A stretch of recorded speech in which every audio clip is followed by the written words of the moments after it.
Society is under the influence of the media. TVs, computers, and magazines are nothing but paraphernalia drugging the masses via the images and messages they portray influence the population into hysteria, feelings of euphoria. High off Hollywood, California is how children, adolescents, and adults pass the time intoxicated by reality, comedy, and the drama shows and the crime shown on every news hour to validate stereotypes and rob people from their true identity. By the time they reach their prime, radio stations do the same, promoting sex, drugs, and violence in every rhyme, played over and over again to control the mind and destroy the essence of your true self you never find, blinding you to your nature, binding you to a lie, and telling you what cars, clothes, and food to buy. But your judgment is so impaired you don't even bother to ask why. You're so high you can't even justify why the car you drive is thrice what you make in a year.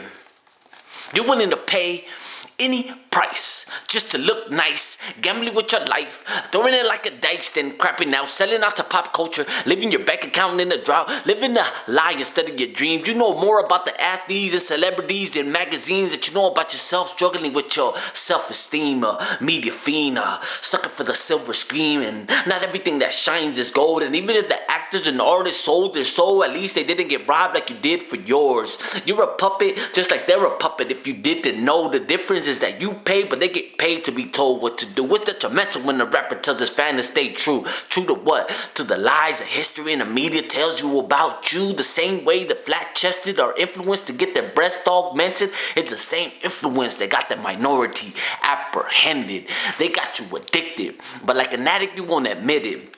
Afflicted by the wrinkles on your skin, so you go get your face lifted. They got a hold of your body, mind, and spirit, so you go pay the plastic surgeon a visit. Besides the images on TV, the reflection in the mirror is your worst critic. You feel you too light-skinned, so you go get a tan. That's white privilege, because the one with the darker pigment is getting hassled by the men. Society is under the influence of the media. No medical conditions, yet under anesthesia. Women suffering from anorexia and bulimia. If the lungs were located at the waist, then young men and women would suffer from asphyxia. If you would just put that pipe down, you would sober up and realize you're not a stereotype and start believing in yourself and not the hype.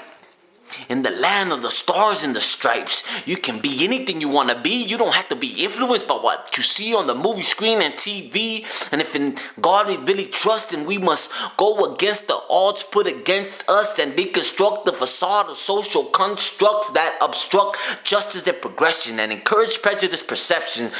You got to stop slamming into your veins their lie of what is perception.